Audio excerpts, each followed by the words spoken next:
Friends, welcome back. We have a very special guest today. Her name is Kelly Galindo. And before we get started, I'm going to let her introduce herself and then we'll take it from there. Kelly, how you doing? Long time no see.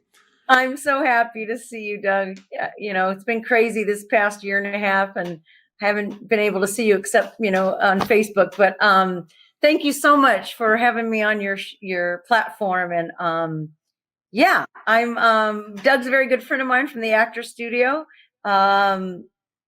And he saw my project out on YouTube or wherever you saw it. And so he asked me to come on the platform to discuss the project I've been working on, 26 Seconds. It's a documentary on global sex trafficking.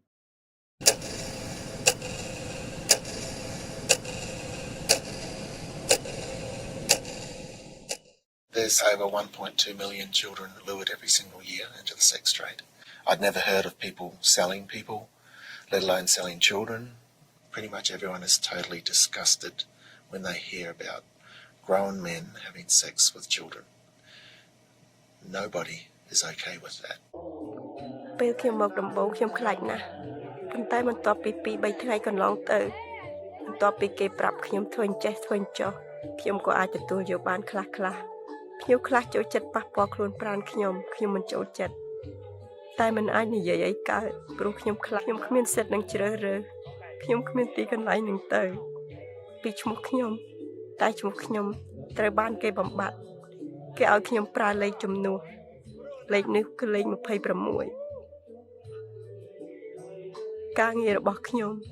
This kid, she's taken to a room and she's violently raped night after night.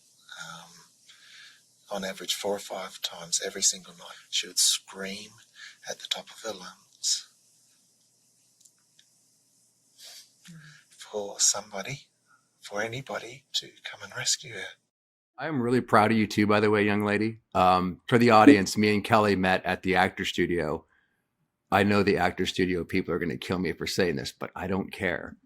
You're one of the few people that I actually like there. And I felt like you didn't come very much, Kelly. Like when I was there, you had already you've been busy doing a project, which we're going to talk about, but it's really good to see you again. I feel like I've been going crazy for the last year and a half. Yeah, and everyone. This outlet, totally. And you've had this outlet too with your YouTube channel, with the videos that you're working on.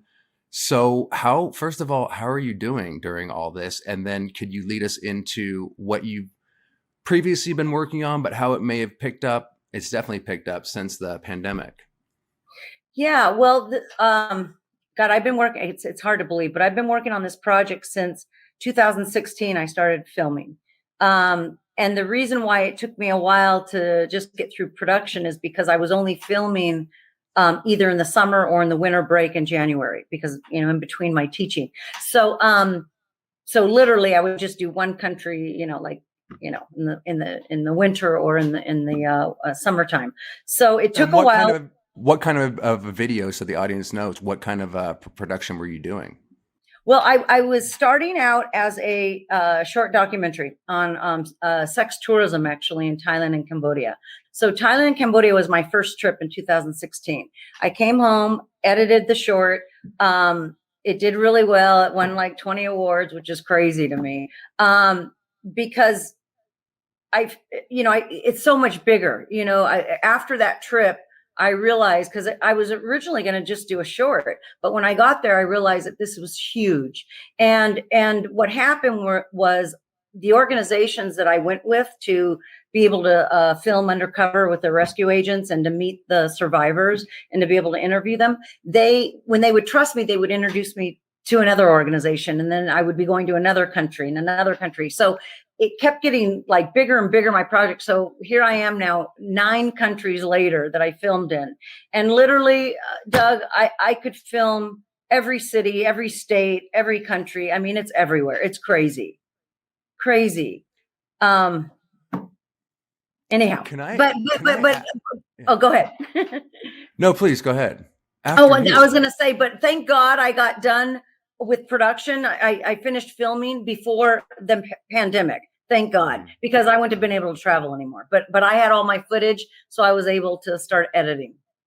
Yeah. Now, how did you go from being an actress, because we met at the actor studio, and I know you were producing on the side as well, but how did Yeah. you go from that into having any interest whatsoever in a subject that most people want to turn away from? You talk about sex trafficking. How did you come into, like, how did you get moved enough? How did you even run into that and become aware of that in the first place? And then how did you become moved enough to do what you've been doing? Well, from the actor studio, after, I started directing theater. So I was already moving in that direction of becoming a director, and but what happened is I saw this and this was like 10 years ago, Doug. I saw this episode on Dateline of sex tourism in Thailand, and I was horrified, because basically what it is it's giving pedophiles the green light to be able to go to a country and rape children and get away with it. And it's crazy. So it was on my heart actually for a really long time. I just had no idea, like, how was I gonna, get it going, right? But it was something that was really bothering me. And then it was kind of bizarre. I was at my niece's baby shower, and a friend of hers that they've known each other since they were little girls, she walked in and she had a shirt on that said Destiny Rescue. And I said, "Hi, Jennifer. Oh my God, what's that?" And I work for an organization in Thailand that rescues girls from the sex trade. I went, "Oh my God." I said, "I've been wanting to do a project on this." She goes, "Really?" She says, "Because I'm the assistant of the international person, but located here in California. Do you want to meet him?" I said, "Yes." So that's how it got started. And I had a meeting with them. And of course, it took 6 months before they even approved it, as it should, because they want to make sure, I had to do background checks, they want to make sure that you're not a pedophile, so I totally agree that they should have completely screened me. So it took a while. And then once I got the green light, then I had to start, pre-production. And then I went to a trip with them in 2016 in the summer. And I wouldn't have been able to get the footage I got without partnering with these nonprofits, because they have rescue agents, so I was able to go undercover with them. It also made me feel much more safe. I just did. I thought they know what they're doing, right? So I just took my camera with me, and I had access to be able to interview the girls. So and again, like I said earlier, each organization would introduce me to another and to another and to another. So I ended up partnering with like 40 nonprofit organizations that are either working in prevention, rescue, restoration, or reintegration. So I was able to cover it really from A to Z, the whole issue. Yeah. Thank you for doing this, by the way, because it's like, what really touched me about you, first of all, you're a really empathic person. I've always known that about you. And I remember around 2016-ish, we were hanging out at the actor studio. You finally swung by and I saw you after it had been a while. And you showed me on your phone these, the sex trafficking videos that you were working on. And I was like, wow, that's really cool. Since then, it's been 4 years or whatever, however long ago that was. And you've been kicking some serious ass on this. I'm going to leave all the links in the description, by the way, audience, to everything that we talk about here, including Kelly's videos, interviews she's done, etc., so you can get up to speed on what she's talking about. And we'll be addressing it here. But I freaking love you, man, because it touches me, because one of the things I talk about in regards to Scientology is the human trafficking. So it really bothers me. These people get brainwashed, these kids, or they get sold over by their parents, so to speak, to sign these billion-year contracts. So for the rest of their life, they're going to work for a psychopath named David Miscavige, right? And can you, as we get into this, are there any things that parallel, like a cult or not being able to escape? Or can you give us an overview of like what the hell it was actually like meeting these poor people and kind of, putting yourself in dangerous situations when you were discovering all this? Yeah, it's definitely, it comes down to one thing. It's all about money, and at the expense of vulnerabilities, right? The expense of poor people, the expense of children, at the expense of, so it's somebody, the trafficker, the madams, the pimps, somebody's making money off of a human being, right? Mhm. And so you know, there's similarities in sex trafficking in all the countries, but there's also differences, and the differences are culturally, right? So like in Cambodia and India, it's severe poverty. So even their own parents will sell them for pennies That's crazy. for survival. It's crazy. And then when I was in Iraq, that's war. It's not like children were on the street being trafficked. ISIS went in and it was like genocide. They went into these villages, killed, the men. They abducted the women, made them labor slaves. They abducted the children and made the little boys ISIS fighters, and they made the little girls sex slaves. So that, and then they would traffic them amongst each other. But it, so it's different. But the one thing that's the same is it's all about someone's making money off the vulnerability of vulnerable people, children and women. Yeah. I mean, and we talked about it a moment ago. You said, is this project on sex trafficking or human trafficking? Because human trafficking includes labor trafficking. Well, my project's not on labor trafficking. It's on sex trafficking. But labor trafficking is the same thing in the sense that it's the vulnerability of another human being that somebody's profiting. Exactly. Yeah. Yeah. I'm sorry. And you asked me earlier, because I don't think I answered your question quite. You said, what made you want to get into this? And I have to say, Doug, actresses aren't trafficked. They have, because I'm a little bit not so on board with the whole Me Too movement, in the sense that, because I know I was an actress, I went to these interviews. As an actress, they definitely hold a carrot. If you would like to be an actress, if you would like this job, blah, blah, blah, right? But you have a choice. I've interviewed these girls. They do not have a choice. It is completely different. So, but you say, why did I get into it? Well, I did feel, a kindred spirit in the sense of being, actresses are exploited. That's what I should say. Of course, I've been exploited. Most young actresses have, right? So they're exploited, but actresses are not trafficked. They are not, because there's a huge difference. That's a great point, because I have bones to pick with Hollywood too, and we could talk about that too later, I guess, as we go on. Yeah. So because it's all kind of interconnected in a certain way, right, Mm-hmm. Kelly? I mean, we're talking about exploiting people for money or for power. When you're in like Cambodia and these poor countries, do they have any kind of protection? Do the pimps have to take extra care to hide their activity? Or did you notice that it was more like just accepted because it's such a problem there? Completely accepted. I was Really? Well, I mean, Thailand, it's actually illegal prostitution, right? It's illegal. Mm-hmm. But yet there's this huge lit up place like Vegas with there's like 4 levels, and people from all over the world, from Australia, from Europe, from America, pedophilers go there, and it's called Nana Plaza. And you go there, and each floor, like, you basically, if you want to buy a little boy, if you want to buy a little girl, if you want, like, it's like shopping, and it's out in the open, and it's lit up like neon lights, like Vegas. So what it is that there's a lot of bad cops, because they basically turn a blind eye, because they're either doing it themselves, they're going in there and being Johns and buying children themselves, or they're making money. The madams are having to pay them off or whatever, right? Somehow they're involved. So I was in shock that it was illegal, because it's so in front of your face. It's so accepted. It's so people from all countries, men go there specifically to rape children. I saw that video.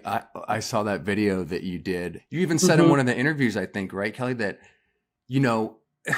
I can't even believe we're talking about this, because I thought my cult was bad. But this stuff is so crazy. You said that if, a family had a child that was a girl, they said that they would be happy in certain countries like that, because they know they'd be taken care of, and they were going to sell her out at a young age.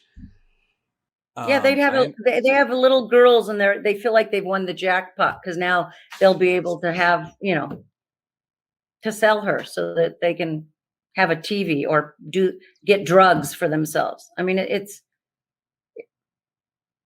crazy. How big of a problem do you think this is in other areas? Because you've been all over the globe. Did you notice any difference between Orange County or Los Angeles, Vegas, say, and then Cambodia? And what are the similarities and differences?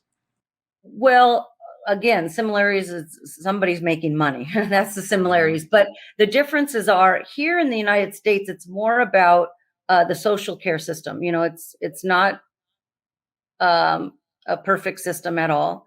And what happens is these children, when they get pushed out of the system at 18, they have no parents, no money, no education. And the pimps know this. So the pimps befriend these little girls. They act like they're their boyfriend for about a month. And then after that, they're beating them up, pushing them out on the streets and making money. And they take them on a circuit, so your question about Orange County, pimps always end up coming to Orange County because they can make more money off the girls here. Why that as opposed to Los It's Angeles? a more affluent area, but also because there's conventions, there's sports, but mostly because it's more of an affluent area. You mentioned the NFL and sports and stuffing being trafficked as well. Is that part of why Orange County specifically might be more? You said you said that the sex trafficking actually runs in the NFL, the sports and stuff like that. I found that. Yeah, we shot at the Super Bowl. Yeah, it's not the players. It's traffickers take women and young girls to where there's men, right? So like the Olympics, the NF, football games. So the Super Bowl is a huge event every year for traffickers. So we shot, what year was that? 2017 at the Minneapolis, in the Super Bowl that was in Minneapolis. That's where we shot. So, but it happens at all events. The traffickers just take where there's men. Every survivor that I interviewed, I asked them, I said, what were your Johns like? Judges, attorneys, teachers, cops, always married men. Always. These are the pimps you're talking about? No, the Johns. The John that buy these girls. I was going to say, that's you'd have to do two jobs. No. That's not surprising at all. I'm sure it's that way. Mm-hmm. Oh my God. On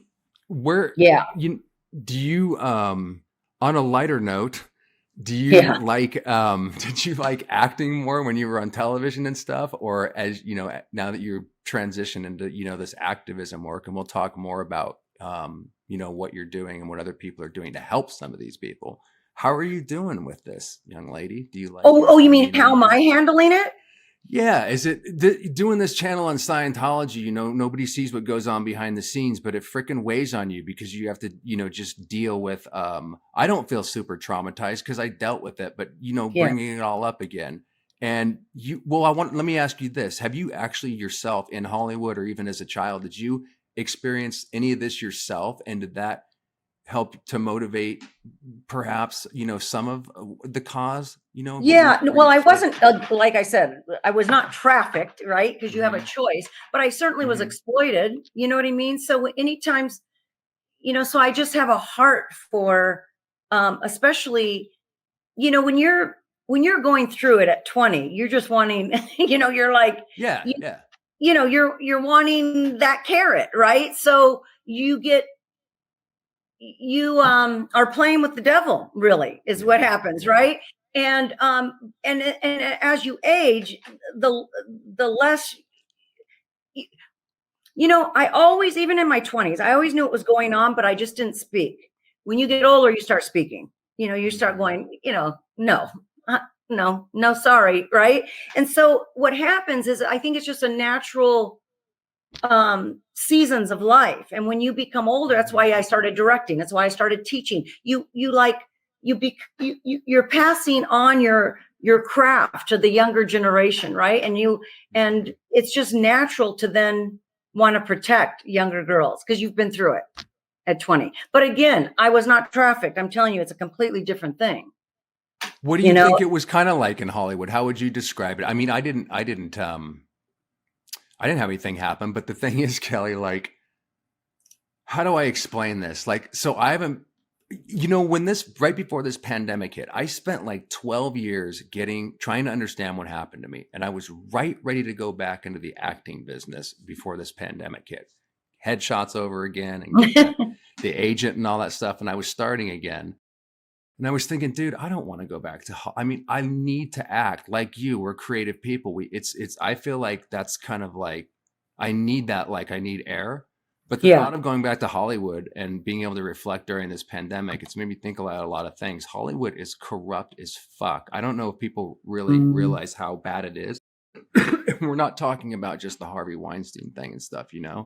Yeah. What do you think about going back to acting, or is that over with and you're kind of refocusing on new endeavors, or just what do you think about the Hollywood scene and stuff?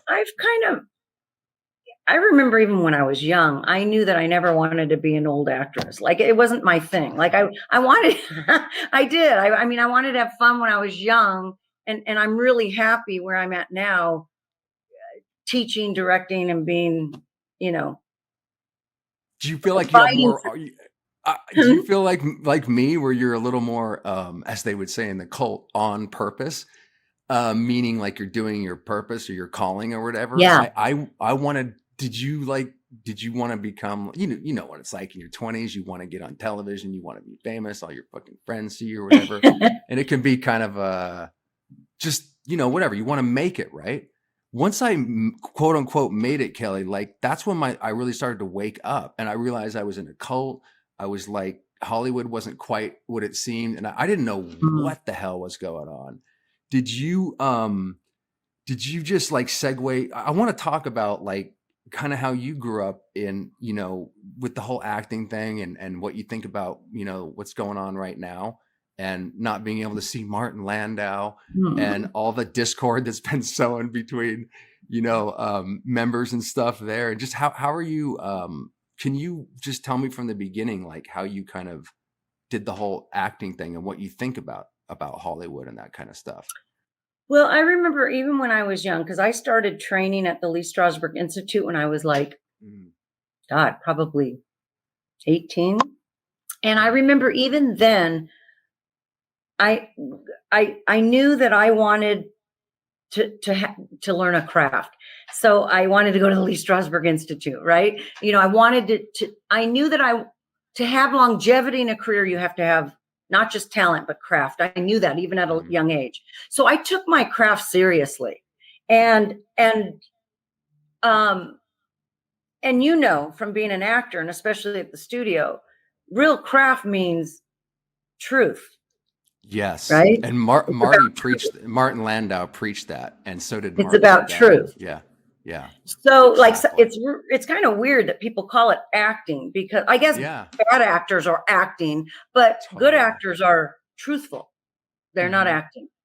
So I think that I was always on this quest, as you know, studying when you're young in classes, it's really therapeutic. You know, you're learning about yourself. You're learning, it's like you're on this journey, this healing journey, really, because we've all had stuff happen to us when we were kids. So you're on this healing journey, and that's what acting was for me. And when it was no longer that, then I wasn't interested. Do you feel like that's a great point you brought up? Because I felt like I learned a lot later that I got into acting because I was trying to heal trauma that that's right. No, I had. You that's felt right. the same way too. Right? Yeah. Do you think that's why a lot of us get into the arts, the acting for sure, specifically, that we're all a little wounded and we wanted? Oh, absolutely. I think great actors always have had some kind of trauma in their childhood. And now, after doing this film, I mean, every one of these girls have had trauma. I think I shared this with you before, but every girl that got into either, was groomed or abducted or approached or sold, every single one was molested as a child. Yep. So they've already have been conditioned to not value themselves. So yeah, I mean, at that level, it's much worse. But we all, as I think, all the artists I know that are really great, they've all had stuff in their childhood, and it's a road of a spiritual journey of healing, I think. Well said. Not to get too philosophical, over since you brought it up, because I like talking about this stuff. Yeah. I wondered when I woke up if I was even an actor, if the motivation for doing that was sincere, because I didn't realize while I was acting at the studio and on set or whatever, and why I was driven to do that. Like you, I didn't know I was healing trauma, but it was happening. So Yeah. we would get up there and do scenes or whatever. Yeah. And like you said, it's about telling the truth. It's not about acting. And it certainly wasn't taught that way at the studio. That's what I loved about, the teachers that we had. What you said is just, gosh, man, it's the parents, Kelly. It's the parenting. It all starts with the parenting. Like, Absolutely. you are a lovely gal. I realize now I'm a decent person, but I wasn't that way my whole life. I wasn't bad. I just had a lot of problems. And I talked about in one of the interviews with this narcissistic psychopath, because we were talking about narcissism. Yeah. I'm not trying to be mean to my mother. I love my parents, but my mother is a narcissist, and that caused, she just is. So it caused, I talked about earlier somewhere that was a harmonic on why I got into Scientology. I never would have gotten Scientology. I know it's stupid. I read Dianetics when I was younger. I knew it was lame, but it was because of the upbringing that set the stage for everything else. And by the way, once that happens, I feel like I'm never ever going to be normal. I feel like an alien to this world, and I feel like I'm always going to be that way, and I'm always trying to integrating that. So isn't it weird though, Kelly? Like, it's like a double thing. Like, the trauma and what the healing journey that we're all on probably is something that leads us into wanting to be artists or going through experiences that we need to have. Yet at the same time, you wish that wasn't there so that you didn't have to experience that. I wonder what my life would be like if I wasn't in Scientology, if I had a quote unquote normal family. Do you think there are normal families out there, or everybody has to go through a reintegration journey on some level? I think that there's, I think nobody's perfect for sure. But there's certainly more traumatic, and more abusive, things that happen to people for sure. Right. Totally. Without a doubt. I mean, like I think sharing with you earlier, there's a survivor out there. She's out because she's now a survivor advocate. She's amazing. But she was, abused as a child from her parents. And then she got into the pornography world, and then they were trafficking her to huge pastors. I mean, this is crazy. But what I'm trying to get to with you about her though, and all of our stories, is that now when she healed, now she's out there rescuing kids. So my point is this: that shit we have to have gone through in order to be able to help somebody else. If you didn't go through that, there's no way you can help. It's not possible. Yeah, it's a paradox. So yeah, that makes that, when I really think deeply about this, Kelly, I wonder, is that the point of life, to get wounded and then heal from it? Because it seems like a pretty traumatizing world, especially with the divide that's happening between the population right now. It's crazy. We're going through it's crazy trauma in a certain way. Well, I always think, I mean, it sounds simple, but it's the two hardest things. But I think we're definitely on a spiritual journey. You know, we're spiritual beings having a human experience, right? But I believe we're here to learn two lessons: to learn to love and to let go and love. And they're both very hard. To learn to love and to let go and let God and go with the flow of where you feel like you're being called. Now, let go and love, meaning let go of someone. They're not yours. What do you mean by that? Oh, what do you go? When you break up with somebody, they were there to teach you a lesson and to let them go and love. People don't do that.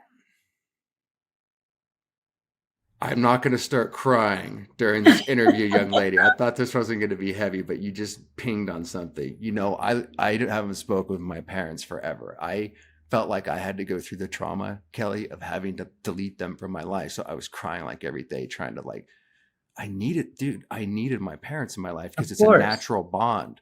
But unless I kind of conformed to Scientology, that was part of the stipulation. So it was the hardest thing to do, to cut that natural bond. I mean, it feels unnatural, but But like you said, you have to let go of certain people, even if it's like your own family. And I'm not the only one that went through that with the cult experience. Some people are losing their own family over the great divide that's happening right now. People are going through some serious stuff right now. Yeah. So, I guess I have this idea though, like a utopian world or something. Not utopian. We still have problems and everything, but why the heck do we have to like be abandoned by parents or be sex trafficked? Or, you know, why does this poor child get grown up in Cambodia where they're just, you know, incarnated into this family where they have no choice? I think when you're faced with something like that, you have to go on a deeper level or realize that there might try to go on a spiritual journey, like you said, because I wasn't naturally spiritual. Scientology it was pseudo spirituality. It's narcissistic spirituality. They call it a spiritual bypass. So I wasn't really dealing with anything quote unquote spiritual. I was just hypnotizing myself and giving myself affirmations about how great I was. I was going to go out and work. And, you know, you basically just fill your minds with all sorts of like pump, rah stuff. When I got out of that and had to actually deal with all the trauma that I didn't because of the cult, it almost freaking killed me. And my situation's minor compared to what we're talking about here. I wonder if I just can't help but think, and I wonder if that's not part of the human experience. That's what we're here for, or is it just fucked up and it shouldn't be that way in the first place? I believe that, you know, there's evil in this world. So Definitely. I get crazy when people blame God. Oh, why would God God's not in control of this world. Satan is, you know, the devil is, the evil is. So horrible things will happen in this world, but we are born perfect. We are born in alignment with God. And as we age, we lose it, right? And then we go on this journey, the spiritual journey. It's kind of like the book, The Alchemist, and you find your way back. Not everyone does, but it's this constant struggle of finding who you really are. And we were born. What I mean by born perfect is perfect in love.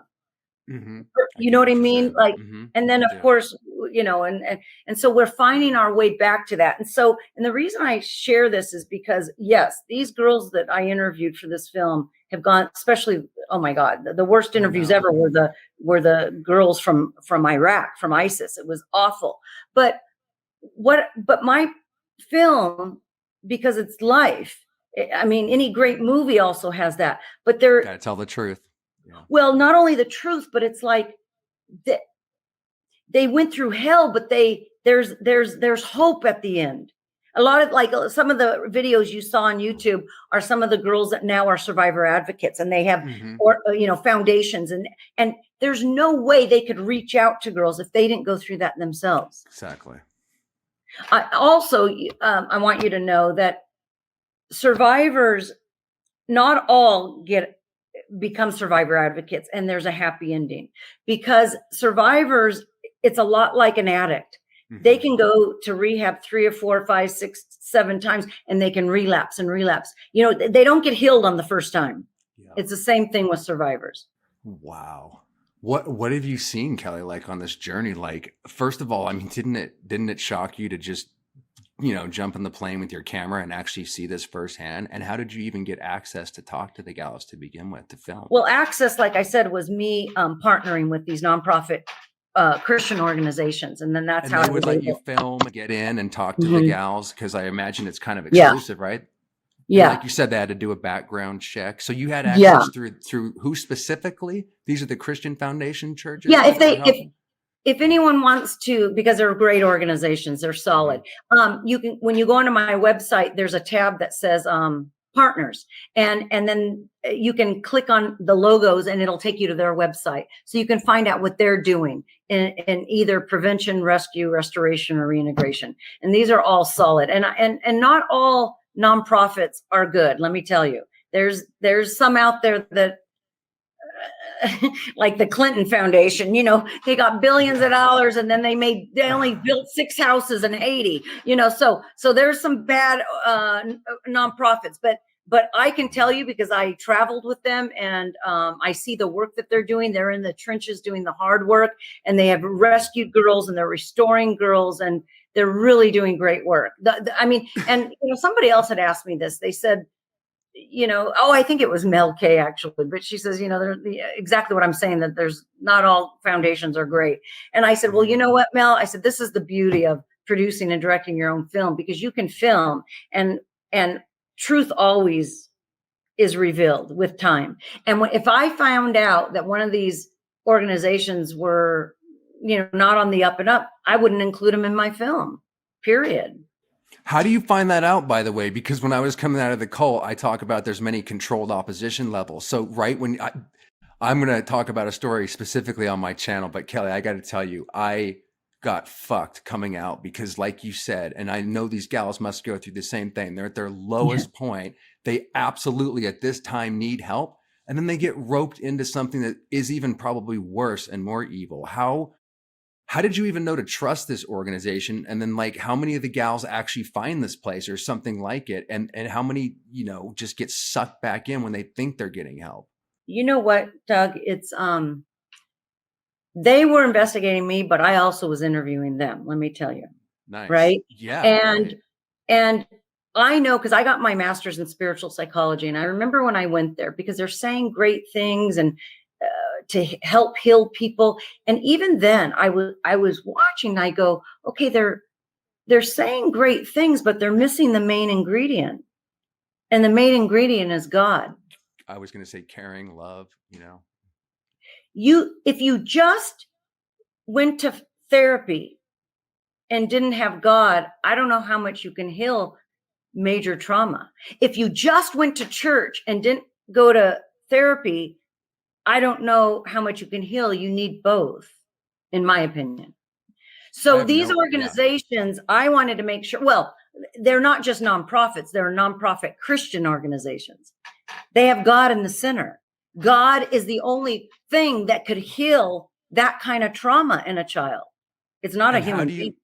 And as you said, I think on one of the other videos, some of these gals were going to infiltrated Christian organizations too, because that happens too, right? Where you have a corrupt pastor. So these poor gals go and they think they're getting some help from a Christian church, and they can sometimes get screwed in that, right? So, well, you know what it is, Doug? Mm-hmm. We are human beings, and we can all fall. We can all fall, but yes. It is tragic when it's a pastor of a church, because he's leading people and people are trusting him. Exactly. It's tragic when it's the president of the United States that just happened here in Afghanistan. It's tragic, right? But people are human and they fall. Mm-hmm. But there's consequence when somebody at that level falls. Huge consequence. I hope you're right. Well, what I mean is, I don't mean consequence like they get their hands spanked. I mean consequence to the human soul. Yeah. When a pastor falls, that affects a lot of people. When the president of the United States falls, like what's happening right now, it affects the humanity in a huge way. There's a ripple effect to whatever is put out in the world. I think there's a special place in hell reserved for those that pretend to have either healed from the trauma themselves or be helping people out, like a pastor who you're supposed to trust. I think there's a special place in hell reserved for those people. I don't risk any revenge or anything. It's just, like I said, I was on the verge of kind of suicide, and I went to get some legitimate Scientology help by people that are supposed to be legitimate. They're trusted in the X community, and they have no idea how evil these people are. Mm-hmm. And by the way, when you come out and try to expose that, which I'm going to, they, get the whole community to turn against you. Does that kind of happen in this, when you exit and you want legitimate help from sex trafficking, if you're lucky enough to even survive it and get out, mm-hmm. what percentage do they have to actually find the right place? And then also, could you please mention finally what this organization is that you're talking about that you trust, in case people are listening? And it's not just one organization, it's multiple. I partnered with over 40, and it's all there in my website under partners. Okay. But like in Thailand and Cambodia, I was with Destiny Rescue.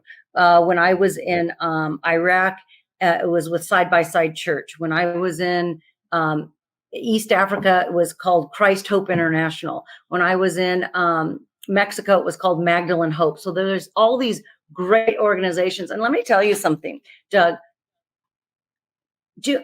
Okay, we, all of us, right? If you have relationships, you have wounds from the opposite sex when we're young, right? In our 20s and 30s, before you're like, you start not trusting so we all have that. So you would think this film would have made it worse for me, seeing pimps and traffickers and, Johns that buy these girls. And I have to say, in the weirdest way, this film has healed me, because I've met incredible men. I've met men that are on the front lines in the trenches, rescuing these girls, and they put their own life in danger and restoring these girls. And I have actually been healed. I've met incredible men, so it's funny how it works. You think that, because I want to hate these people, you want to hate these traffickers and these Johns, but I really have learned that they're also wounded. Pimps they didn't have fathers, and that's how, you know what I mean? Or Johns, maybe they were molested as kids. They've also been wounded. I'm not saying it excuses their behavior. I'm not saying there shouldn't be consequences, because there should be, because I'm all about, let's change the laws and make it tougher on, so that the prosecution is tougher on pimps, traffickers, and Johns that are buying kids. I believe in consequence, but spiritual consequence, that's between God and them, and they too have been wounded and need to be healed. Do you think you can get past a point of no return where you can't be healed? When I think about my parents, I think they're going to exit this life without realizing any of the stuff that they actually did. And that's okay. Like you said, it's between them and the creator, God, whatever people believe in. It's between them. I'm not to play God and fix them. Yeah. I would just be doing the same thing to them if I wanted to tell them, you need to not believe in Scientology. So everybody has to make their own choice. And with choices, there's consequences. But sometimes it seems like, though, Kelly, no matter what smash over the head happens to people, no matter how much signs they get, or they should now make a change, people will just carry on till they hit the grave. Like I said, my parents will be a Scientologist until they pass. I'm quite sure of that. So do you think you can get so far gone, whether you're even growing up as a pimp who might, have a chance to reform, or you're getting sex trafficked or human trafficked in the Sea Org? What do you think makes a difference between somebody who actually does go through the healing process, takes a crack at it, even though it might get close to costing them their lives because it's hard to do? And what do you think? Do you think there's a point of no return? I think with God, anything's possible, but we all have choice. People have to say yes to it. But yes, there's some there's a satanic cult out there that traffic children. They're pretty deep and far out there. You know what I mean? So, but do I think it's possible?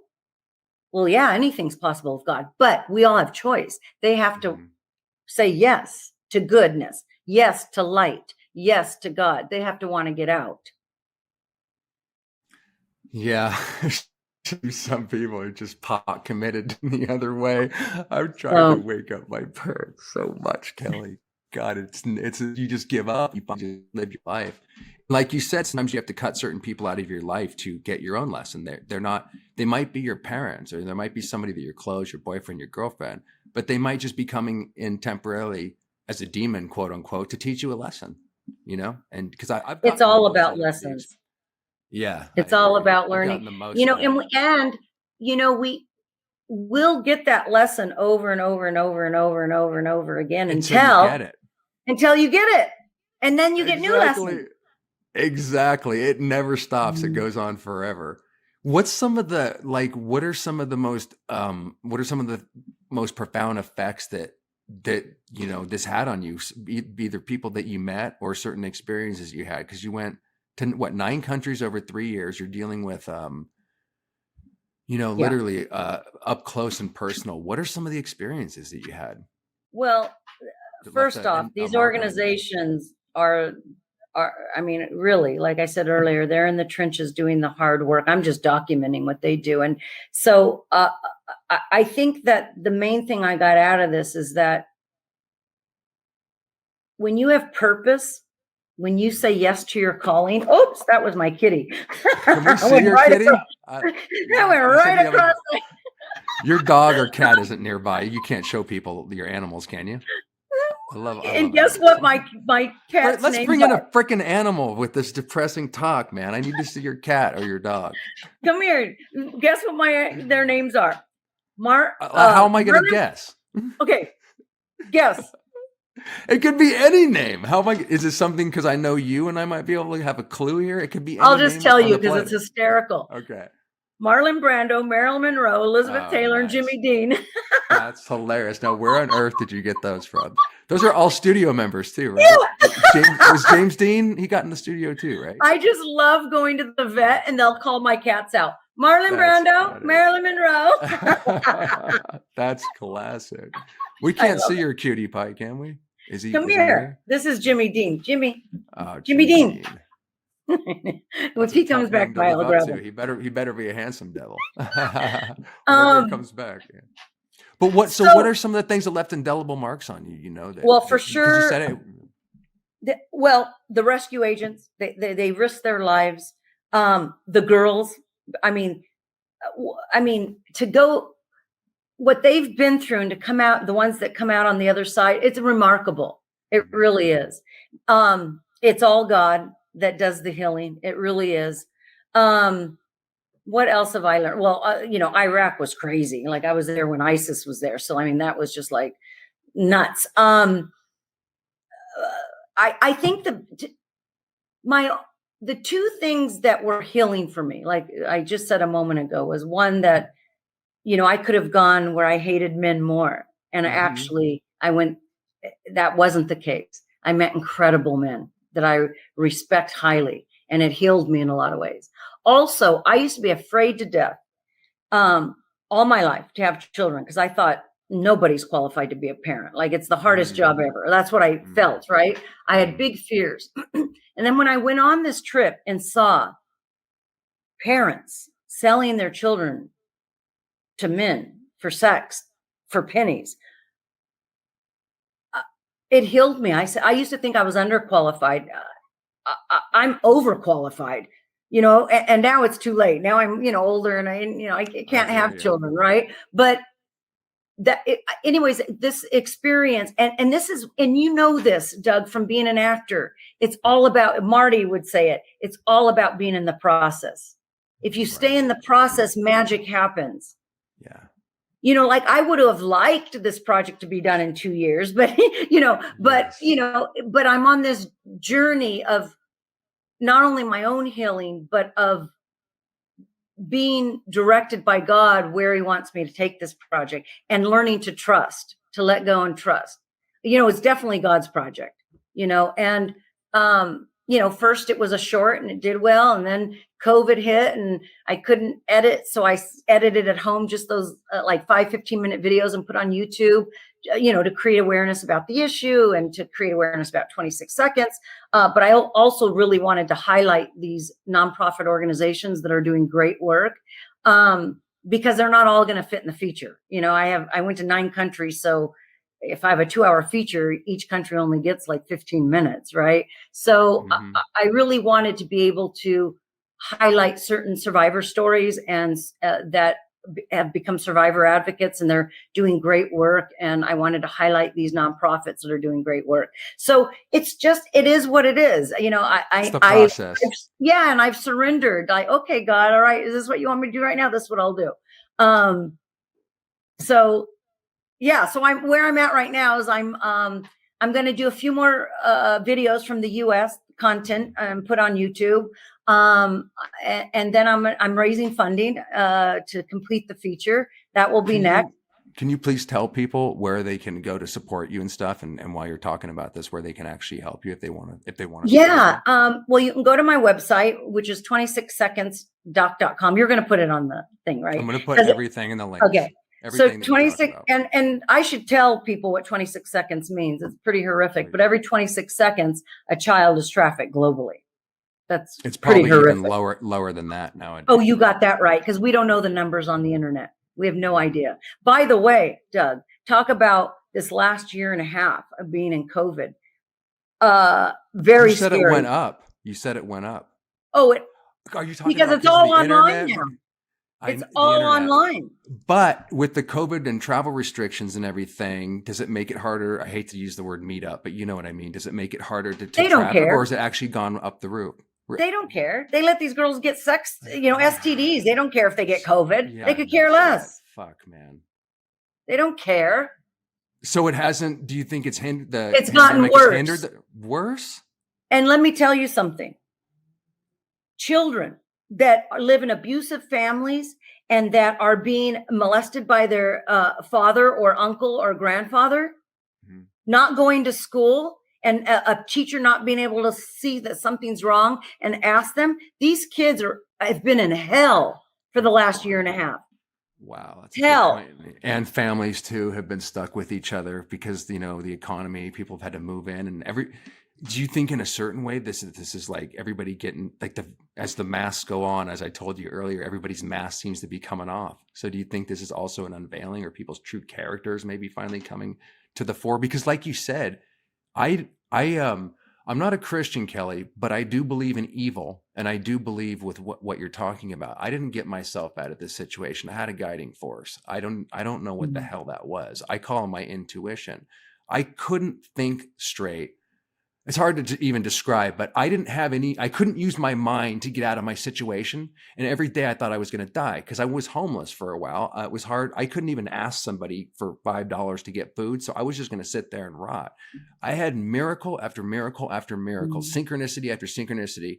I got so used to that even though I would wake up in the car each day and go, well, now it's another day, deprogramming and carrying on. I thought every day I wasn't going to make it, but after a while I learned to lean into it, as the phrase is, let go and let God. And I knew that I would be taken where I needed to go. And I still don't even understand it. It's quite bizarre because I know that I didn't get myself out of that.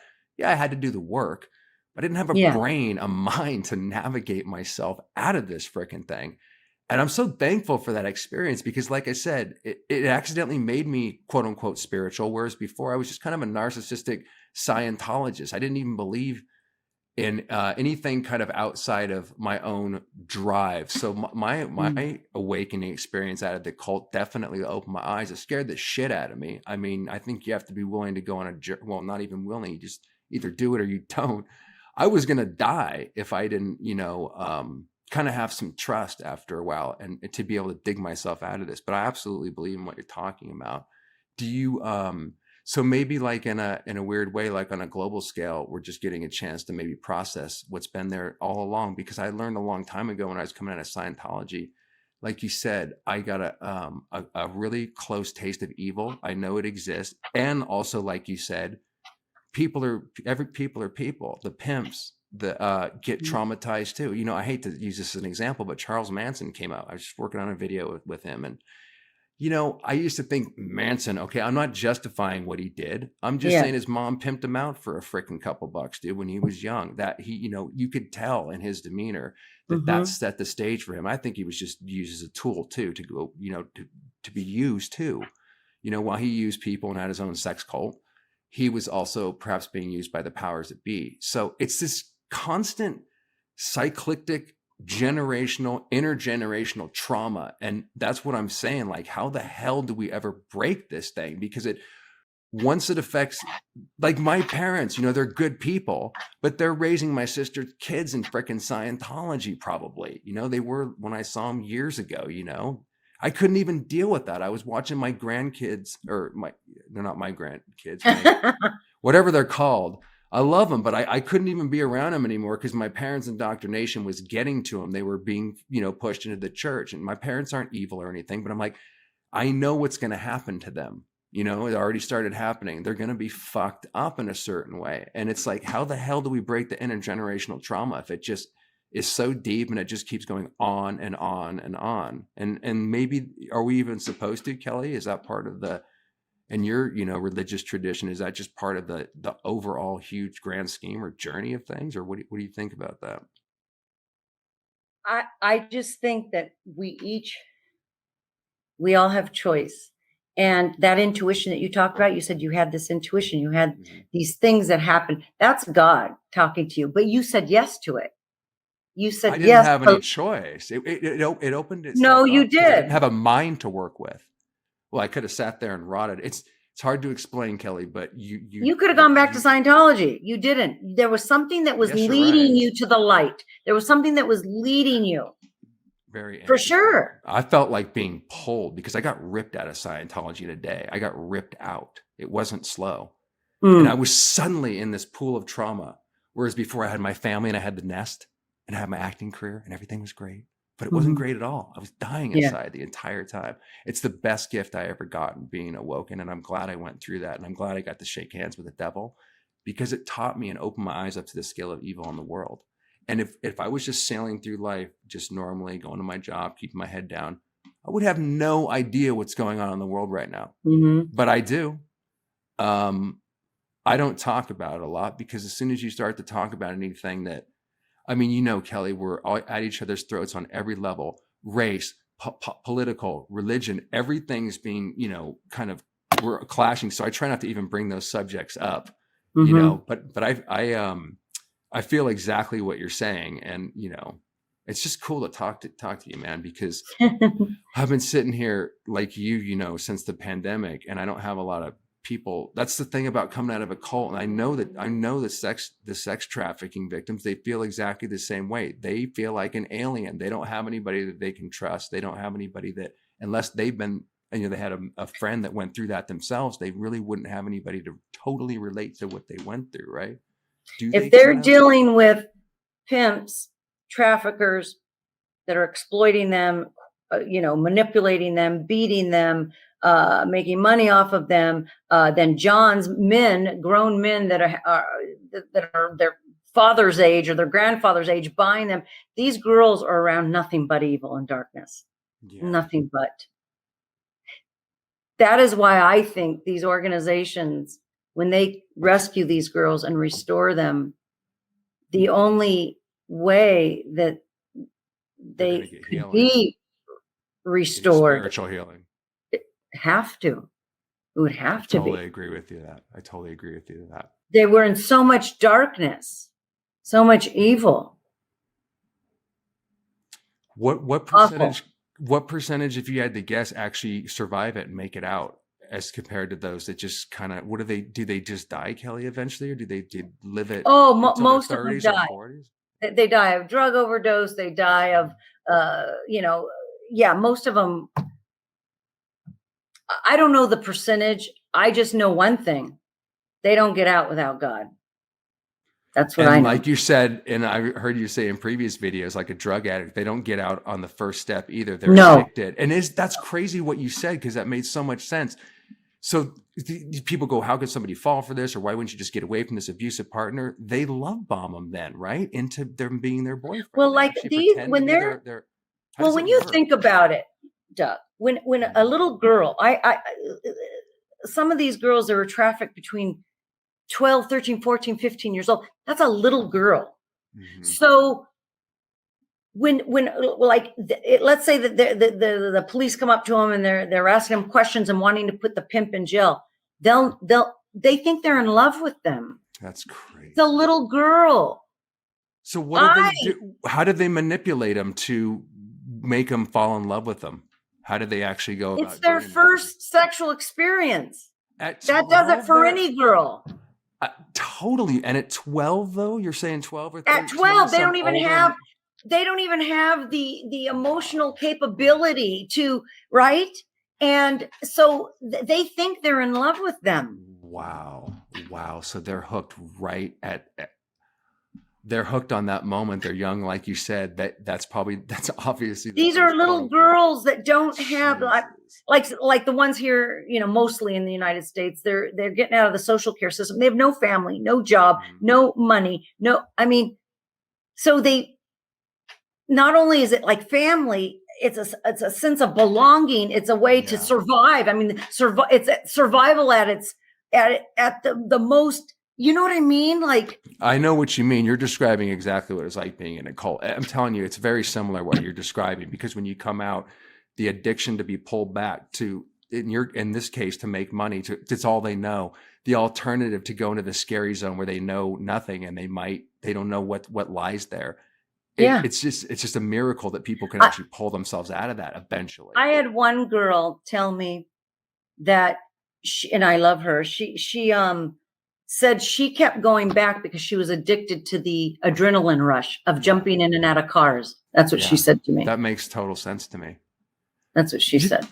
I'll tell you, coming out of the cult, there's a whole high that you have to come down off of. So even though they were involved in, horrible things, I would imagine there's a certain addiction to that lifestyle, and that's all you know. And to doing that, even give that up, the excitement, like you said, the adrenaline, all of that. I mean, it's just like coming out of a cult, what you're describing, because they're going to have a whole new way of living their lives and fixing themselves, right?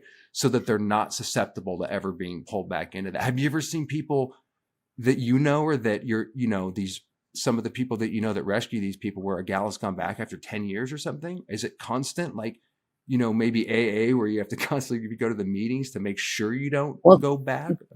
Well, this is the main thing. They not only need to be restored, like spiritually, emotionally, but they need to be reintegrated. That's a very important part, which means you teach them a craft, a trade, so that they can make money another way. Because if they can't make money another way, they're going to go right back into the life. Exactly. And you said that of these organizations that you work with, they specifically, what do they give them housing? Do they help them out? Yeah, like in Destiny Rescue, they teach them either how to make jewelry, or they have a little cart where they like make these it's like I don't know how to explain it, but it's like a crepe, it's a crepe, but they get these carts, or they there's a coffee houses that they have in Thailand. Like, they have to be able to make money to survive, number one, but also to start value themselves, that they can make money another way than just giving up their body. It's basically starting life all over again. It's exactly what I can relate to. Yeah.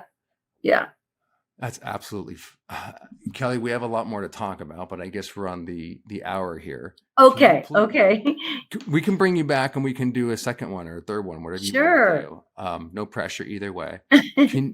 Can you, like I said, I'm going to leave all the links to everything where they can go to your YouTube channel, your website and stuff. But can you tell us anything else you want to tell? And then, tell people where they can find you. And also, Kelly is trying to raise money because you've put a lot of money into this that you told me about. Bless your heart. I really love what you're doing. And I know personally, like, how much you put into this. So if anybody wants to support you, could you please tell them where they can do that as well? Yeah, I let me just share quickly. So I made a deal with God. I said, God, I'll pay for production, but somehow you're going to have to, come up with post-production, right? So I made a deal with God. So I'm trusting him. But so if anybody, they can go to my website, and on the website, you can do one of two things. You can either, it says like, donate here or whatever. There's a donate button. Make a Difference Donate is what it says. If you click on that, it'll take you to my funding campaign. And if you can't donate, because I know a lot of people are going through it, with COVID, then just please share the videos to create awareness about this issue and these organizations, and also subscribe to my YouTube channel, because even that will help. I don't know. You know more than me about it, but I guess you don't make any money. By the way, congratulations on 1,000 subscribers. You just got 1,000, and you can monetize. But I can tell you from personal experience, you won't make any money off of that. Well, I'm hoping I'll have like 200,000 subscribers, like Mel K. And then you do. Yeah, I'm sure that they do at that level. I don't. Yeah. That's fine. I actually don't want to make any. I put the ads on to help the videos maybe go out a little more, because they say. Yeah. But I haven't I've spent far more money on the equipment and everything. Well, that's true. That's true. But we're on a mission from God, Kelly, right? So it doesn't matter. Right. Like, I was making good money in acting, and then everybody, thought I was cool or whatever, even though I was a freaking brainwashed Scientologist trying to, promote Satanism to the world in a certain way, right? I have a lot less money. I have a lot less, of the things that I used to have. But I got to tell you, man, I feel even though, like you, dealing with dark subjects, I've never had more healing in the last That's 14 right. months since doing this kind of work, like you. So I know what you're talking about. Well, I and I see it on your Doug, if face too. there's it's really funny because when I was like in my 20s and 30s, when I was the most beautiful and all that, I was the most depressed I'd ever been, and now You were the pretty girl that everybody, like my sister, everybody thinks has everything going for him, but you were and not you inside. don't, inside you're dying. And I've never been happier. And you know why?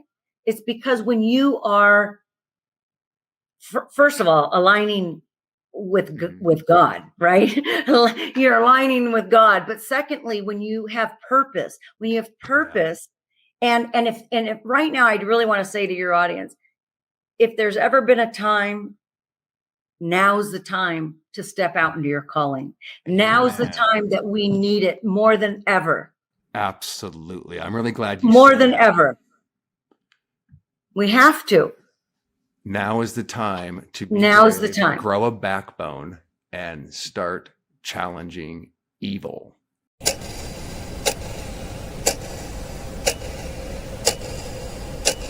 Hi everyone, my name's Kelly Galindo and I am directing a documentary called 26 Seconds. It's on global sex trafficking, which is a horrific problem that's growing faster than the sale of drugs.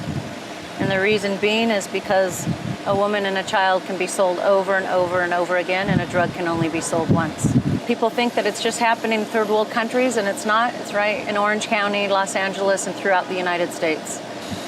The documentary is about creating awareness and for people to step up.